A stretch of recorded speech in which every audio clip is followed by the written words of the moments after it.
Alléluia. Bonjour bien-aimés. Est-ce qu'on peut se lever?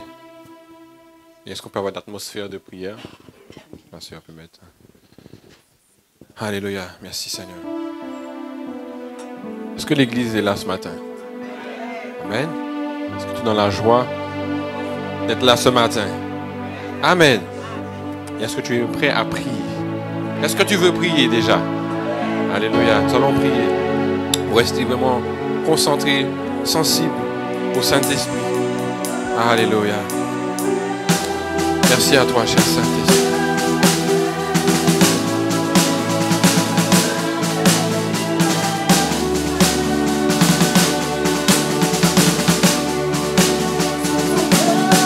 Alléluia.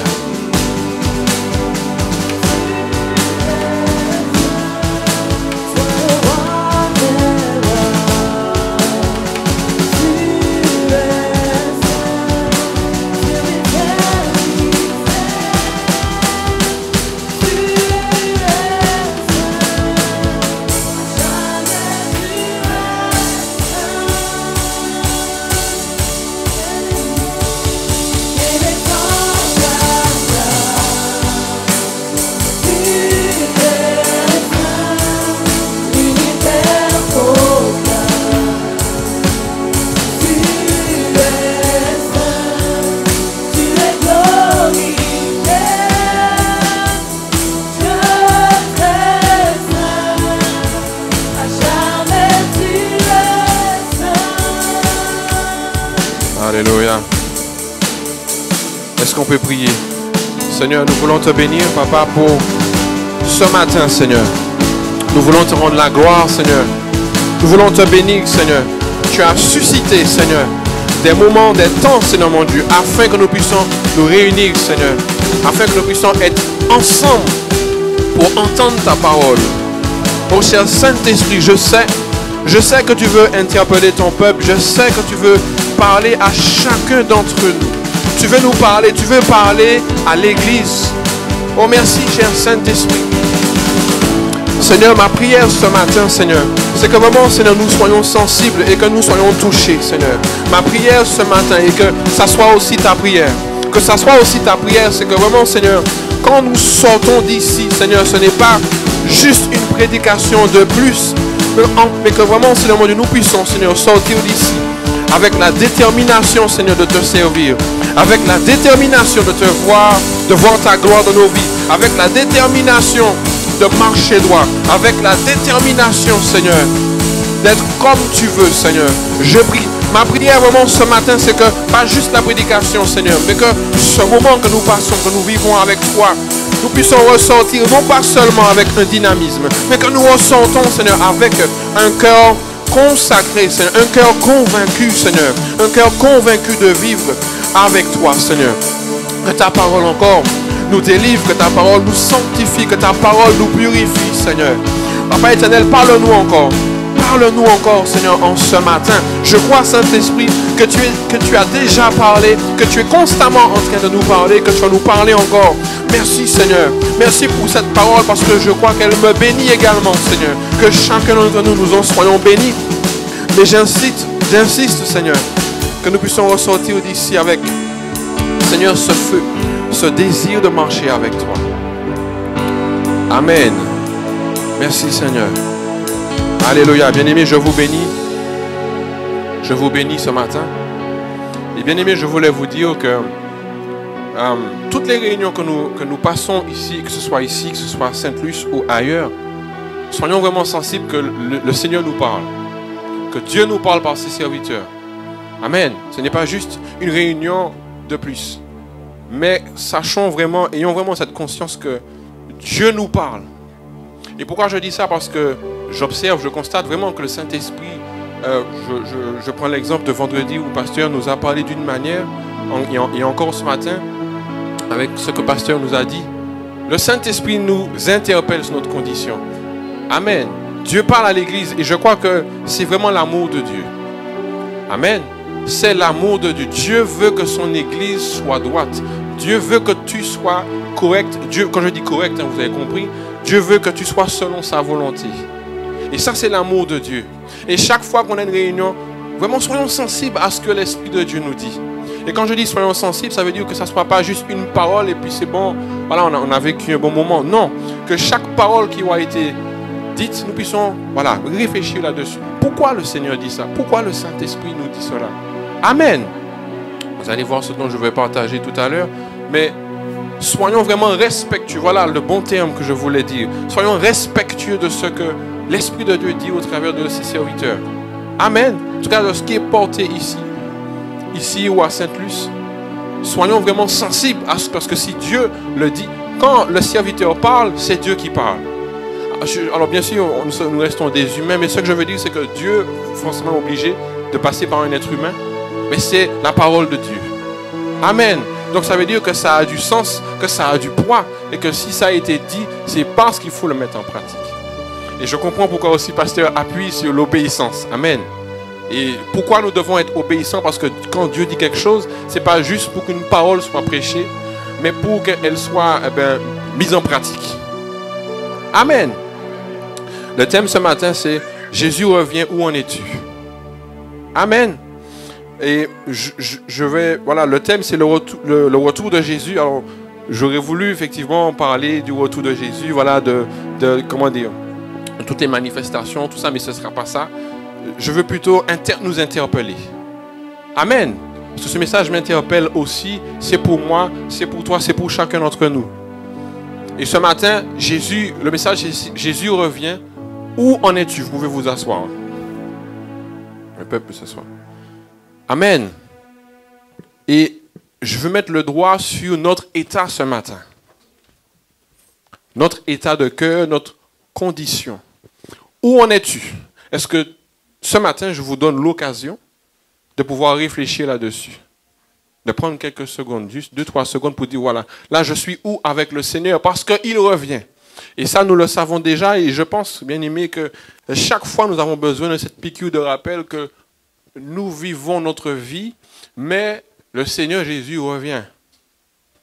Alors, c'est vrai que c'est une parole que nous disons souvent, et puis sans y mettre une date, mais ce n'est pas possible, parce que la parole dit que nul ne sait quand il reviendra, si ce n'est le Seigneur lui-même. Mais il est bon de prendre garde à notre état. Amen. Est-ce qu'il y a du monde ici? Et il est bon de prendre garde à notre état dans l'optique du retour du Seigneur. Amen. Est-ce que nous prenons le temps, comment je pourrais dire ça, de regarder comment se porte notre vie spirituelle? Est-ce que nous avons conscience de notre vie spirituelle? Ça m'a beaucoup été rappelé ce que Pasteur Catherine disait vendredi, parce qu'il est question de l'essentiel, en fait. Nous faisons beaucoup de choses, nous faisons plein de choses qui sont de bonnes choses, qui sont pas forcément un péché, beaucoup de choses, mais l'essentiel. Est-ce que nous faisons l'essentiel? Est-ce que ce que je fais plaît à Dieu? Est-ce que ce que je fais m'est vraiment recommandé par Dieu? Amen. Est-ce que la manière dont je vis est vraiment de Dieu? Et sur la route, j'avais vraiment cette pensée. Mon frère, ma soeur, est-ce que les personnes qui t'entourent disent de toi vraiment que tu es le chrétien? Amen. Est-ce que ça les interpelle? Alors quand je dis le chrétien, pas juste parce que voilà, nous chantons des louanges et que nous allons à l'église, mais de ce qui ressort de ton caractère, de ce qui ressort de ta vie, c'est-à-dire ce que tu renvoies. Est-ce que par rapport à ce que tu renvoies à ton entourage, bon, le plus pour beaucoup c'est les collègues ou la famille, est-ce que ce que tu renvoie à la personne, voilà, ça c'est un chrétien? Ou du moins, je sais que c'est un enfant de Dieu. Amen. Je donne un exemple, et c'est bien sûr, mon frère, ma soeur, pas pour m'envoyer des fleurs, mais ça m'a amené à réfléchir. Je parlais avec une collègue, et voilà, par rapport à certaines choses, je vais dire sur un plan financier, on est amené à faire avec mon épouse. Et en fait, elle me disait, mais comment tu vas faire? Parce que je sais que tu payes ci, ça. Et après, en fait, elle-même, alors que c'était sous le bout de mes lèvres, elle-même s'est arrêtée, elle a dit, oui, mais par la grâce de Dieu, je crois que ça ira. Amen. Je me suis dit, waouh, elle sait comment je vis. Amen. Alors, bien sûr, je ne m'envoie pas de fleurs, mais je me suis dit, waouh, super Seigneur, elle sait. Pourtant, c'est vraiment pas une collègue avec qui je parle très souvent, ni même pas forcément de la foi. Mais je me suis rendu compte, je me suis dit, waouh, elle sait que je marche selon le Seigneur. Et qu'elle-même, elle sait, elle a rectifié. Et, bien aimé, je voulais vraiment vous emmener en quelque part, c'est que le Seigneur revient. Et le retour du Seigneur, c'est pas... Alors oui, nous savons, comme je vous ai dit, j'aurais bien voulu parler voilà, de ce qui va se passer. Mais bon, c'est pas comme ça que je voulais conduire. En tout cas, l'Esprit de Dieu ne me conduit pas comme ça. C'est vraiment... Le retour du Seigneur fait appel à notre condition, à savoir comment tu es là aujourd'hui. Amen. Et je vais prendre une parole, Apocalypse 22, 12. Je lis très vite. La parole de Dieu nous dit, « Voici, je viens bientôt. » Donc, il nous rappelle encore. Mon frère, ma soeur, je crois que nous ne devons jamais oublier. On ne doit pas vivre en se disant, bon, voilà, je vis. Le Seigneur, il revient. Bon, il reviendra bien un jour. Non, on ne doit pas vivre comme ça. Jésus nous dit, je reviens bientôt. Bientôt veut dire, en fait, que ça peut arriver demain. Ça peut arriver dans un petit moment. Le Seigneur ne nous dit pas quand, mais il dit bientôt. Et il dit, et ma rétribution est avec moi pour rendre à chacun selon ce qu'est son œuvre. Donc ça veut dire que tu ne peux pas négliger ce que tu fais en tant que chrétien. Tu ne peux pas vivre simplement en te disant, voilà, je suis chrétien. Il y a des conséquences dans la manière dont tu vis. Et Jésus dit, voilà, je reviens et je reviens avec quelque chose selon ce que tu auras fait sur cette terre. Amen. Donc je nous interpelle à savoir, que faisons-nous sous cette terre? Que fais-tu sous cette terre? Amen. Comment dire? Oh, je vais passer à une question rapide. Comment pouvons-nous qualifier notre foi? Comment qualifies-tu ta foi aujourd'hui? Comment peux-tu la qualifier? C'est une question. Est-ce que d'ailleurs tu es toujours dans la foi? Sur les messages de mes pasteurs, on a beaucoup parlé de la foi. Est-ce que tu es fatigué de prier? Est-ce que ça te fatigue de venir à l'église? Est-ce que ça te fatigue? Voilà. Parce qu'en fait, c'est toujours les mêmes choses, n'est-ce pas? C'est toujours les mêmes choses que nous faisons. Et c'est là aussi des fois le piège. C'est-à-dire que nous sommes chrétiens, nous vivons comme chrétiens, et donc nous faisons toujours les mêmes choses. Et je constate que des fois, voilà, on peut être en feu, voilà, on est en feu, et puis les choses, des fois, retombent. Pourquoi? Parce que c'est le train-train quotidien. La vie, elle continue, en fait. Elle continue. Et c'est pour ça que nous avons toujours besoin de nous interpeller. Mais en fait, Jésus revient. Et à un moment donné, voilà, ça va marquer quelque chose. Mais pour l'instant, on continue à vivre. Donc, on ne peut pas vivre en se disant, bon, voilà, je continue. Non. Nous devons bien aimer, et je crois que l'Esprit de Dieu veut nous interpeller à ça. L'Esprit de Dieu veut interpeller l'Église en disant, attention, attention, amen. C'est vrai, nous voyons de belles choses, nous grandissons, mais l'Esprit de Dieu veut nous interpeller sur notre état. Amen. Est-ce que ce que je suis en train de te dire t'amène à te poser des questions? Amen. Bien aimé, sans rappeler ce que le pasteur avait dit, bon, peut-être c'est pas tout ce qui était là vendredi. C'est vrai, nous avons été confrontés à quelque chose de dramatique, à un décès. Amen. Et vraiment, cette situation-là m'a fait réfléchir en me disant, waouh, Seigneur. Parce que, alors, quand quelqu'un, bien sûr, dans le Seigneur décède, j'ai toujours cette pensée, cette imagination, voilà, quand cette personne rencontre le Seigneur. Je me dis à chaque fois, waouh, Seigneur, ça doit être incroyable. N'est-ce pas? De se dire, voilà, là, j'arrive devant le Seigneur Jésus. Il est là, en chair et en os. Amen. Le Dieu dans lequel nous avons attendu tout le temps, là, il est là. Et je me suis posé la question, waouh, Seigneur, et le frère Loïc l'a dit, la mort vient arrêter quelque chose. Amen. Et le retour de Jésus, c'est ça aussi. C'est-à-dire qu'il viendra nous prendre. Mais quel est notre état? Quand il vient là pour nous prendre, dans quelles conditions que nous sommes? Et je me suis dit ça. Seigneur, si effectivement je devais m'arrêter là, où irais-je? Même si j'ai la conviction que je marche avec le Seigneur, mais je ne peux pas m'empêcher de me poser cette question. Amen. Je ne peux pas m'empêcher de me poser cette question. En réalité, vraiment, Seigneur, est-ce que je suis vraiment comme tu dis que je dois être? Amen. Et toi-même, mon frère, ma soeur, est-ce que tu crois que ce que... C'est une question, je ne suis pas en train de... D'accord? Est-ce que tu crois que ce que tu fais, c'est bien pour le Seigneur? Est-ce que tu crois que ta marche est droite devant Dieu? Est-ce que tu crois que tu es dans le bon wagon? Est-ce que tu crois que quand le Seigneur va venir, c'est toi qui vas prendre? Amen? Votre silence me dit que vous êtes en train de réfléchir. C'est normal. Amen?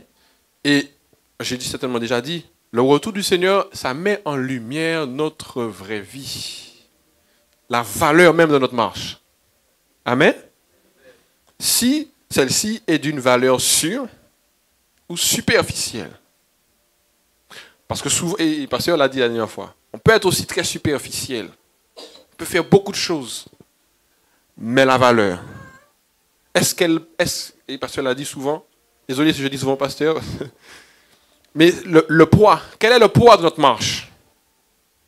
Quel est le poids de notre marche? Quel est le poids de notre vie spirituelle? Moi, je me mets avec vous. Et la parole de Dieu nous dit dans 1 Corinthiens 4, 5, « C'est pourquoi ne jugez de rien avant le temps, jusqu'à ce que vienne le Seigneur, qui mettra en lumière ce qui est caché dans les ténèbres, et qui manifestera les desseins des cœurs. Alors chacun recevra de Dieu la louange qui lui sera due. » Amen. Donc par rapport à ce que tu fais, est-ce que tu crois que pour l'instant là, les anges sont prêts à rendre gloire à Dieu pour ta vie? Moi je le veux, je le souhaite pour chacun d'entre nous. Mais justement, cette question nous amène à nous interpeller, à rentrer en nous-mêmes, pour nous dire, Seigneur, est-ce que vraiment je fais le job? Amen. Parce que nous ne pouvons pas vivre notre vie en tant que chrétien en nous disant, bon, voilà, ça va, ça roule bien, ça va. Non, on ne peut pas se dire ça. On ne peut pas se dire ça parce que si ça devait s'arrêter là, peut-être qu'on aurait vraiment des regrets. Amen. Et je vais prendre un verset encore qui va plus loin dans la pensée. 1 Corinthiens 3, 12 à 15. Alors, j'avais deux questions à vous poser, mais oui, j'ai déjà dit. Or, si quelqu'un bâtit sur ce fondement avec de l'or et de l'argent, des pierres précieuses, du bois, du foin, du chaume, l'œuvre de chacun sera manifestée. Amen. Est-ce que nous savons ça, bien-aimés? Et je viens de le lire. L'œuvre de chacun sera manifestée.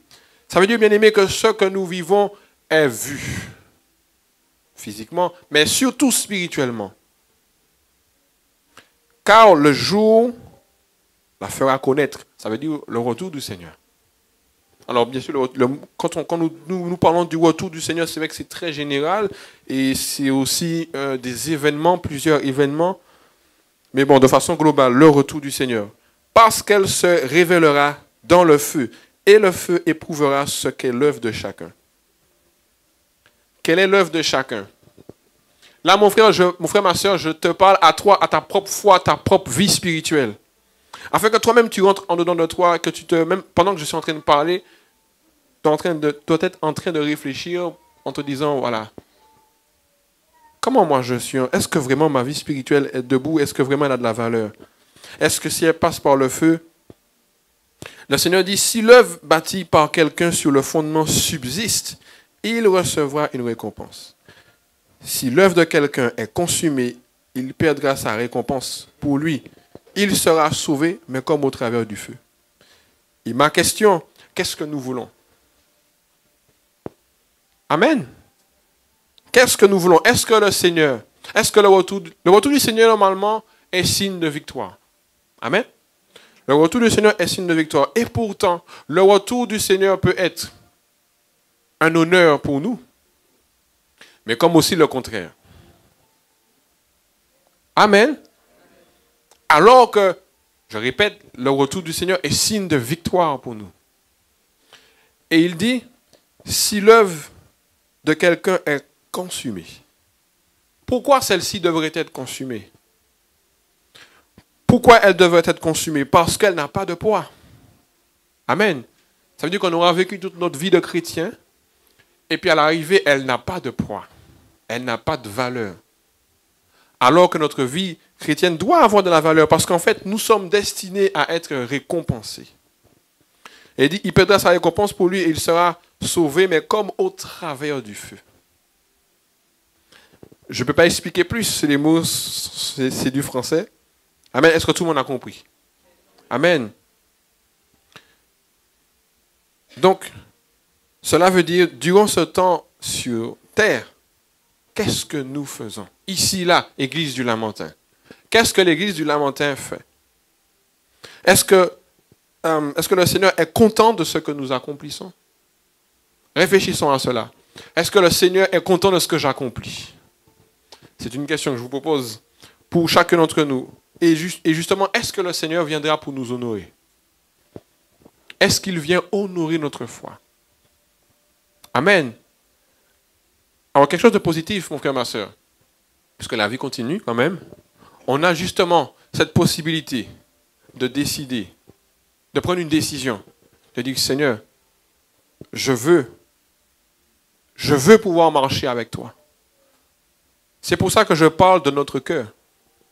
Amen. Et le retour du Seigneur vient révéler vraiment qui nous sommes. Qui nous sommes réellement. Et ce que ça peut renvoyer peut être douloureux. Amen. Si nous sommes, si nous sommes sincères avec nous-mêmes, nous devons être sincères avec nous-mêmes. Parce que, comme je vous ai dit au début, le Seigneur, quand il fait cela, c'est son amour. Quand l'Esprit de Dieu nous interpelle comme ça, c'est son amour. Il n'y a pas ici de droit accusateur. Mais au contraire, le Seigneur dit, lève-toi. Amen. Il y a un passage dans l'Apocalypse où il dit, lève-toi de là où tu es tombé. Et je vous propose de le prendre, pas forcément ce verset-là, mais Apocalypse. Dans Apocalypse, et je vous invite aussi à lire les 7 églises. C'est ça, c'est les 7 églises. Où il parle à l'église. Où il y a différents types d'églises. De Apocalypse 2 à Apocalypse 3. Il y a une particulièrement qui devrait nous interpeller. C'est Apocalypse 3, 14, où on parle de l'église de la Odyssée. Où je vais passer rapidement au verset 15, il dit « Je connais tes œuvres. » Amen. Le Seigneur Jésus est en train de dire « Je sais ce que tu fais. Je vois tout ce que tu fais. » Amen. Le Seigneur voit tout ce que nous faisons. Et comme j'ai dit, il y a des bonnes choses que nous pouvons faire. Il y a plein de choses que nous pouvons faire. Il y a de bonnes choses. Mais le Seigneur dit dans sa parole « Je sais que tu n'es ni froid ni bouillant. » Et il dit « Ainsi parce que tu es tiède. » Donc ça veut dire que, voilà, tu n'es ni froid, on ne sait pas où te mettre. On ne sait pas où nous mettre. Parce que tu es tiède. Et que tu n'es ni froid ni bouillant, je te vomirai de ma bouche. Et ça, bien aimé, on parle à l'église de Laodicée. Et effectivement, certains commentateurs disent que c'est cette église, c'est différentes époques. Et là, on pourrait dire que, par exemple, ce serait la dernière église, donc notre époque. Donc ça voudrait dire que la dernière église, on ne sait pas où la mettre. Elle est tiède. Est-ce que vous voyez où je veux en venir? Elle est tiède. Et nous ne devons pas être tièdes. Et nous devons combattre ça. La tiédeur, c'est quoi? C'est qu'en fait, il y a même un serviteur qui le disait, et ça m'a choqué. Celui qui est tiède pense qu'il est chaud. Celui qui est tiède, il pense qu'il est chaud. Parce que quand on voit quelque chose qui est tiède, c'est un petit peu chaud, n'est-ce pas? C'est un petit peu chaud, mais ce n'est pas vraiment chaud. Ce n'est pas bouillant en tout cas. Et Dieu parle à l'église de la Odyssée où il dit « Tu n'es ni froid ni bouillant, mais tu es tiède. » Mon frère, ma soeur, ne soyons pas tièdes. Parce que le Seigneur dit « Je te vomirai. » Et si je reviens à l'église d'Éphèse, la première où il parle, il dit, c'est vrai, j'avais pris ce verset, il dit, Apocalypse 2, verset 4. « Mais ce que j'ai contre toi, vous connaissez la suite? C'est que tu as abandonné ton premier amour. » Alors, peut-être que ça ne nous est pas adressé directement, mais moi je le crois indirectement. Ça peut être une parole une parole pour chacun d'entre nous. Une parole qui nous amène à réfléchir. Une parole qui nous amène à reconsidérer nos voies. Et il dit, souviens-toi donc d'où tu es tombé. Donc, mon frère, ma soeur, réfléchissons de là où on n'est pas encore à l'aise. Là où on n'est pas encore carré avec le Seigneur. Là où on n'est pas, comme dit mon frère, là où on n'est pas encore affermi. Là où on sent qu'on s'est relâché. Amen. Le Seigneur dit, repens-toi. Il ne dit pas que tout est fini. Il dit, repens-toi et pratique tes premières œuvres. Rappelons-nous quand on a commencé avec le Seigneur.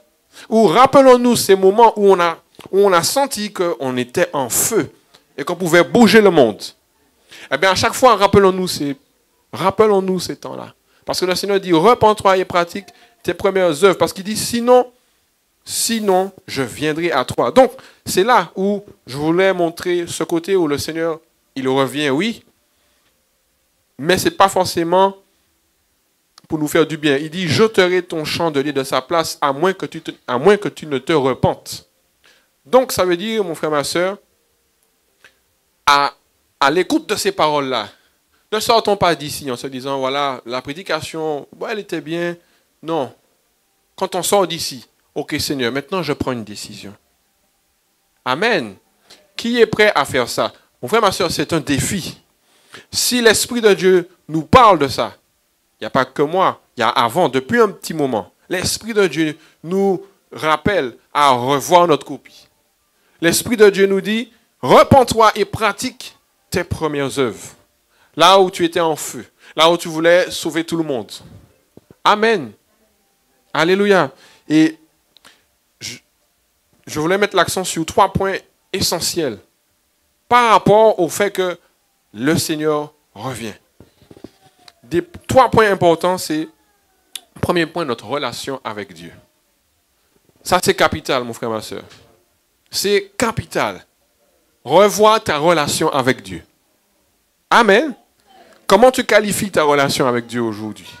Est-ce que tu sens que tu passes... Et voilà, j'ai eu cette question-là.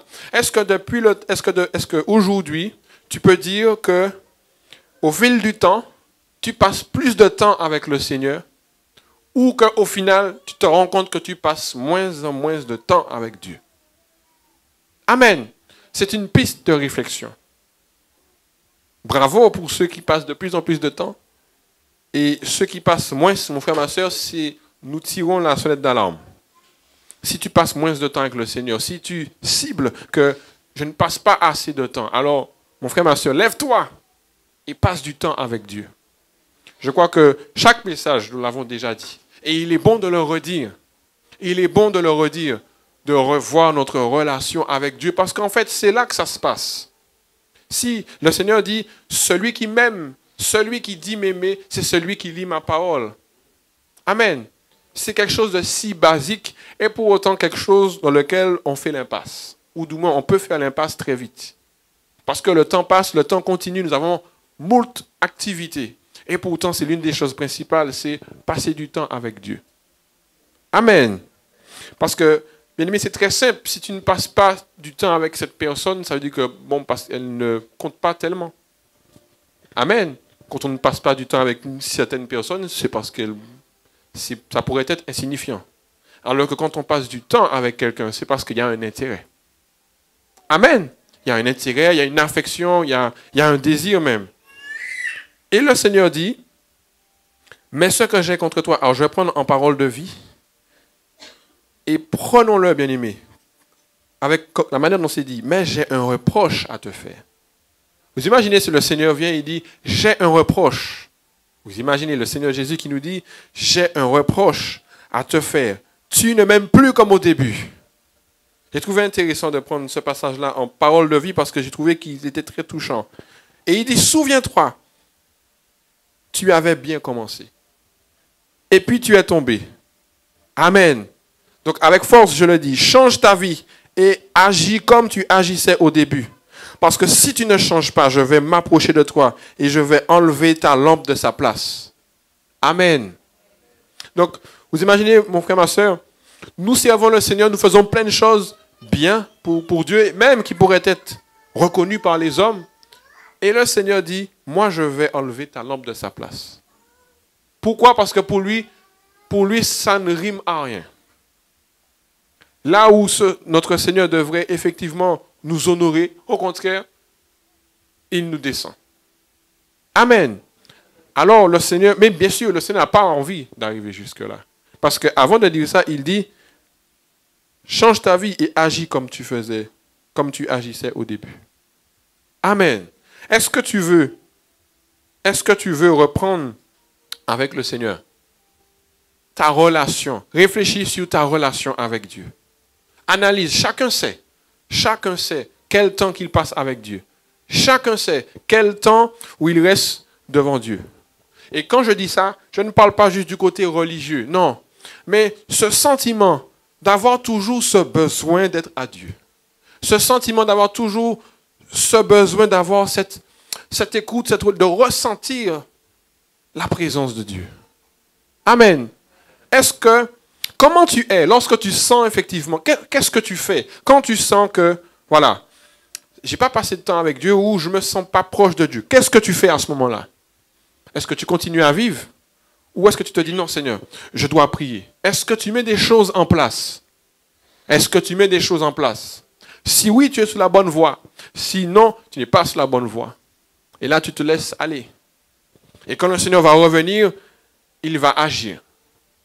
Amen. Et c'est pour ça que le Seigneur dit, je reviens bientôt. Il ne dit pas, je reviens tel jour. Il dit, je reviens bientôt. Dans ce laps de temps-là, ça veut dire qu'il nous laisse du temps. Pour que quand, en fait, on sera devant lui, il nous dira, malheureusement, je t'avais laissé du temps. Amen. Bientôt, c'est vaste. Bientôt, c'est demain, bientôt, c'est tout à l'heure, bientôt, c'est très loin. Amen. Mais comme nous avons l'Esprit de Dieu, nous ressentons que ce bientôt-là n'est pas aussi loin. Amen. Parce que nous avons l'Esprit de Dieu, parce que nous voyons, nous lisons la parole, nous comprenons que ce bientôt-là, en fait, il n'est pas très, très loin. Amen. Donc, nous devons prendre conscience que, comme le terme m'échappe, mais une nécessité. Là, quand nous sortons, quand nous prenons la porte, nous devons vraiment avoir cela à cœur, que c'est urgent. Est-ce qu'on ressent vraiment l'urgence? Est-ce que tu ressens l'urgence? J'espère que tu ressens l'urgence. Amen. Et le deuxième point, c'est notre consécration. Forcément, notre consécration est toujours liée à notre relation à Dieu. Parce que lorsque tu as une relation avec Dieu, forcément, ça touche à ta consécration. Quand tu as une relation avec Dieu, c'est à ce moment-là que tu es conscient de ta consécration. Parce que quand tu ne passes pas de temps avec Dieu, forcément, tu ne sais pas si ce que tu fais est bien. Tu ne sais pas si en quelque part, bon, je dois faire plus ou pas. Mais plus tu t'approches devant le Seigneur te montre, il te dit, ok, là, tu dois faire telle chose, telle chose. Et quand je parle de consécration, je veux parler de notre zèle. Est-ce que tu as de la ferveur? Amen. Est-ce que tu as de la ferveur? La parole nous dit dans Luc 12, 35, que nos reins soient sains et nos lampes allumées. Est-ce que nos lampes sont allumées ou plutôt en train de s'éteindre? Amen. Ou est-ce qu'elles sont en voie de s'éteindre? Ou est-ce qu'elles ravivent? Que nos lampes puissent raviver. Amen. J'ai une question encore. Peut-on vivre l'évangile de manière désinvolte? Est-ce que les apôtres, ils ont mené leur œuvre avec négligence? On voit comment les apôtres, ils ont vécu. Et le siècle dans lequel nous vivons nous offre beaucoup de distractions. N'est-ce pas? On a beaucoup de distractions, beaucoup d'activités. Mais on doit se rappeler de l'essentiel. Je suis sûr que certainement les apôtres aussi avaient des distractions. Ils n'avaient peut-être pas WhatsApp, ils n'avaient peut-être pas d'iPhone, mais ils avaient leur iPhone de leur temps. Amen. Alléluia. Soyons sensibles à ça. Et il y a 30. Quelle attitude que nous devons avoir? Je vais aller vite. En prenant des versets. Quelle attitude en fait, dans le cadre de ma consécration, quelle attitude que je dois avoir? Philippiens 3,12 dit, je cours. Je fais vite. Paul dit, je cours pour tâcher de le saisir. C'est pour ça que j'insiste dans le fait que nous ne devons pas être négligents. Nous ne devons pas prendre les choses à la légère. Je ne dois pas prendre ma marche à la légère. parce que demain continue à aller. Non. Chaque jour, et Paul dit, je cours pour tâcher de le saisir. Amen. Est-ce que vous comprenez la différence entre quelqu'un qui marche et quelqu'un qui court? Amen. Il dit pour tâcher de le saisir. Pourtant, c'est Paul qui est en train de parler. On pourrait se dire que Paul, la parole le dit, l'apôtre par excellence dit, je cours. Ça veut dire que lui, il sent le besoin, la nécessité d'aller plus vite. Il sent la nécessité de manifester un mouvement. Amen. Philippiens 3,14, il dit, je cours vers le but pour pouvoir le remporter. Il pourrait dire, je vais vers... Non, il dit, je cours.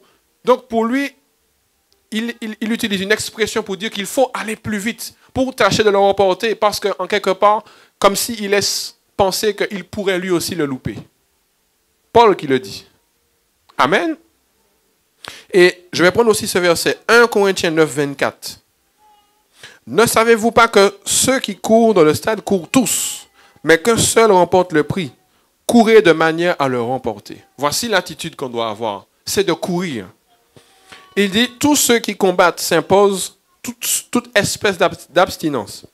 Et ils le font pour obtenir une couronne corruptible. Nous, faisons-le, pour une couronne incorruptible. Et Paul dit quelque chose d'intéressant. Moi donc, je cours, non pas comme à l'aventure, je frappe, non pas comme battant l'air, mais je traite durement mon corps et je le tiens assujetti, de peur d'être moi-même rejeté après avoir prêché aux autres. Amen. Je trouve ce verset-là très fort. Ça veut dire que Paul, même, pourtant, Paul, il a écrit quand même une bonne partie de la Bible.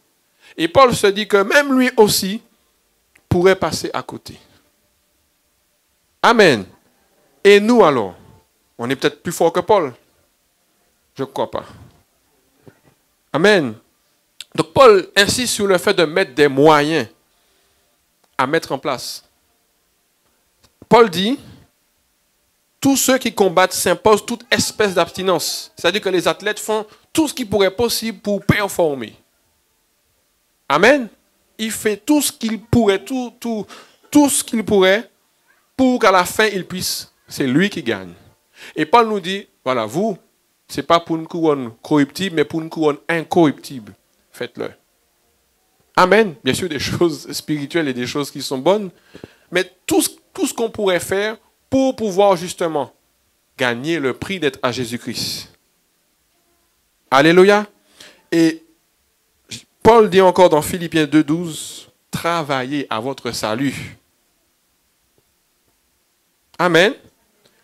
Il dit, ainsi mes bien-aimés, alors Philippiens 2,12, ainsi mes bien-aimés, comme vous avez toujours obéi, que ce soit notre partage, amen, travaillez à votre salut avec crainte et tremblement. Avec crainte et tremblement. Pourquoi tremblement? Parce que nous devons comprendre que ce n'est pas, que c'est quelque chose d'important. L'évangile que nous sommes en train de prêcher n'est pas juste quelque chose de banal, mon frère, ma soeur, mais c'est quelque chose de glorieux. Et quand nous faisons toutes ces choses, nous ne sommes pas des fanatiques, nous ne sommes pas des religieux, mais nous savons qu'il y a une portée spirituelle. Amen. Je ne fais pas toutes ces choses-là parce que je suis fanatique, ou parce que voilà, je suis religieux, il faut le faire. Non, je le fais parce que je sais que derrière, le Seigneur Jésus revient. Et je veux être choisi. Amen. C'est vrai, le Seigneur parle d'une manière prophétique en disant, vous avez été choisi. Mais il dit aussi, c'est jusqu'à la fin. Celui qui aura persévéré jusqu'à la fin. Donc le Seigneur est équilibré. Il te dit que quand tu donnes ta vie au Seigneur, tu es au ciel. Nous sommes assis ensemble dans les lieux célestes en Christ. Mais il dit, c'est celui qui aura persévéré jusqu'à la fin. Jusqu'au bout. Amen. Donc maintenant que nous sommes chrétiens, nous sommes condamnés à aller de l'avant. Et c'est pour ça que ce que je vous dis n'est pas une réprimande, même si ça peut être une réprimande, pour justement nous amener à nous relever. Amen. Et il est de notre responsabilité. Je vais même le dire en vous tutoyant, c'est ta responsabilité. C'est ta responsabilité de faire des efforts. C'est toi devant le Seigneur. Parce qu'il n'y a aucun frère, aucune sœur qui pourra parler pour toi. Mais c'est quand on va être devant le Seigneur, on pourra dire que là, le Seigneur va mettre le doigt sur notre vie. Amen. Et justement, quelle est l'attente du Seigneur envers nous là? Le Seigneur veut que tu sois prêt. Amen. Et je vais prendre encore un verset. Il dit, heureux ces serviteurs que le maître... Alors, excuse-moi mon frère. Luc 12, 37 à 40. Heureux ces serviteurs que le maître à son arrivée trouvera veillant. Je vous le dis en vérité, il se scindra, les fera mettre à table et s'approchera pour les servir. Qu'il arrive à la deuxième ou à la troisième heure, veille, heureux ses serviteurs. Qu'il arrive à la deuxième ou à la troisième veille, pardon, heureux ses serviteurs s'il les trouve veillants. C'est pour ça que j'insiste que nous ne pouvons pas rester là, voilà, comme ça. Non, chaque fois nous devons reconsidérer, Seigneur, est-ce que je suis en train de veiller? Il dit, sachez-le bien, si le maître de la maison savait à quelle heure le voleur doit venir, il veillerait et ne laisserait point, ne serait pas percé sa maison. Vous aussi, tenez-vous prêts. Sois prêt, mon frère, ma soeur. Sois prêt à son retour. Amen. J'aime ce verset dans Marc 13, 33 à 36. Il dit, il en sera, et ça c'est vraiment, bien aimé, notre vie. Il en sera comme un homme, comme d'un homme, qui partant pour un voyage. Ça vous rappelle quelqu'un? Ça vous rappelle Jésus? Il en sera comme un homme partant pour un voyage. Laisse sa maison. C'est ça. Le Seigneur nous a remis les clés de sa maison. Le royaume. Il remet l'autorité à ses serviteurs. Indique à chacun sa tâche. Donc, mon frère, ma soeur, il y a un appel sur ta vie. Il y a une destinée sur ta vie. Est-ce que tu en es conscient? Est-ce que nous en sommes conscients? Indique à chacun sa tâche et ordonne au portier de veiller. Veillez donc, car vous ne savez pas quand viendra le maître de la maison. Ou le soir, ou au milieu de la nuit, ou au chant du coq, ou le matin. Craignez qu'il ne vous trouve endormi à son arrivée soudaine. On est sûr d'une chose, c'est que son arrivée est soudaine. Amen. Alléluia. Et c'est aussi l'enjeu, c'est là aussi notre défi, c'est que son arrivée est soudaine. On ne sait pas. Donc comme nous ne savons pas, nous ne pouvons pas négliger. Comme tu ne sais pas quand il va frapper à la porte, même si en quelque part, le Seigneur, par sa grâce, par son amour, il nous interpelle. Il nous met des petites alertes. Des alertes comment? On voit les événements, on voit ce qui est en train de se passer autour de nous. Donc ça devrait nous interpeller. Ok Seigneur, c'est vrai, tu reviens. Amen.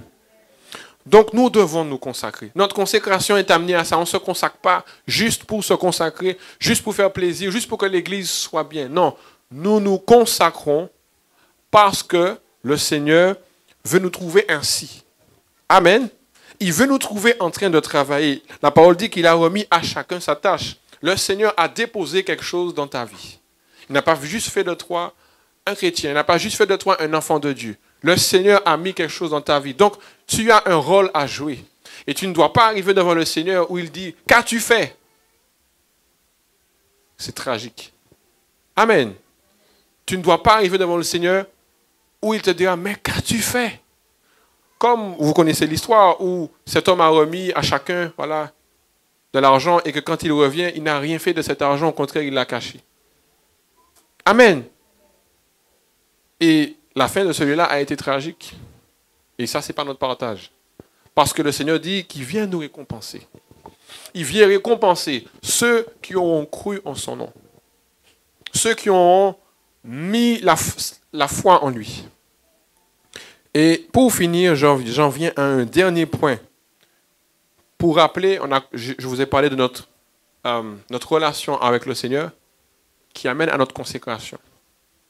Et ça nous amène à un troisième niveau, notre évangélisation. Amen. Le Seigneur nous dit de faire l'œuvre d'un évangéliste. Est-ce que tu as ce fardeau pour les âmes?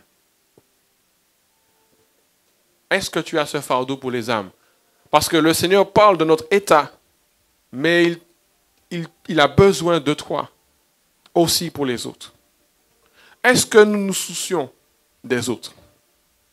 Est-ce que nous nous soucions de notre famille ou plutôt de notre petite personne? Déjà, vous allez me dire, c'est vrai, déjà je dois me gérer moi, mais je dois gérer les autres. Oui, parce que le Seigneur a dit que tu dois faire l'œuvre d'un évangéliste.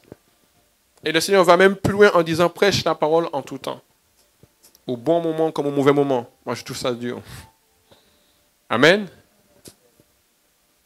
Mais nous devons revoir cela. Nous devons revoir cela. Je veux vraiment aller dans votre conscience. Est-ce que tu as parlé de Dieu à quelqu'un? Est-ce que tu as parlé de Dieu à quelqu'un? Et quand je dis de Dieu, pas juste l'Église, de Dieu vraiment, du Seigneur Jésus. Est-ce que tu as interpellé quelqu'un sur sa vie? Mon frère, ma soeur, nous devons le faire encore. Tu dois le faire. Parce que le Seigneur aussi. Alors, il y a une parole où il dit, celui qui aura confessé mon nom devant les hommes, je le confesserai aussi devant mon Père et les anges. Amen. C'est pour ça que je fais le lien entre le retour du Seigneur et notre travail d'évangélisation. Parce que c'est ça. Il dit, celui qui aura confessé mon nom devant les hommes. Et il dit, celui par contre qui aura eu honte de mon nom, j'aurai honte de lui aussi. Donc le retour du Seigneur vient aussi pointer du doigt ce que tu fais. Ton évangélisation, ton travail, c'est aussi ton job. Amen. Donc je répète encore, mon frère, ma soeur, quand on sort d'ici, quand je sors d'ici, je dois sortir avec cette conviction. Seigneur, je vais faire quelque chose. Je ne vous dis pas que, voilà, dès qu'on sort, ça change. Non. Mais par contre, avec une intention. Amen. Avec un défi, avec une décision. Seigneur, je vais travailler pour gagner des âmes. Parce que c'est tout le monde. C'est le travail de tout le monde. Amen. Est-ce que tu es là? Est-ce que tu es prêt à le faire? Alléluia. Moi, je suis prêt à pouvoir, et je vais le faire, demander au Seigneur le fardeau. Tu dois avoir ce fardeau-là. Tu dois avoir, si le Seigneur nous dit qu'on doit être comme lui, Jésus avait le fardeau pour les âmes. Amen. Et c'est notre travail, c'est le travail de l'Église. Alléluia. Est-ce qu'il y a quelqu'un ici?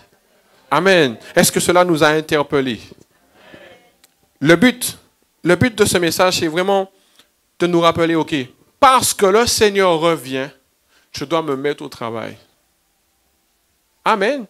Parce que le Seigneur revient, je dois retourner à ses pieds pour savoir est-ce que je suis au bon niveau? Est-ce que je suis comme tu veux? Est-ce que je suis selon ta volonté? Et c'est un exercice qu'il faut refaire. C'est pour ça que je reviens depuis le début, mon frère, ma soeur, soyons sensibles à ce que l'Esprit de Dieu nous dit. Soyons sensibles à ce que Dieu dit à son Église. Ne soyons pas négligents par rapport à ce que nous recevons. Toute parole que nous recevons est là pour nous bouger. Ça veut dire que lorsque nous retournons chez nous, ou voilà dans notre cocon, parlons à Dieu. Ok Seigneur, il y a ça qui a été dit. Qu'est-ce qui pourrait changer dans ma vie? Amen. J'espère que ça nous a secoués et que nous allons voir la gloire de Dieu. Amen. Je suis arrivé à la fin de ce message. Soyez bénis, bien-aimés. Merci Seigneur pour sa parole.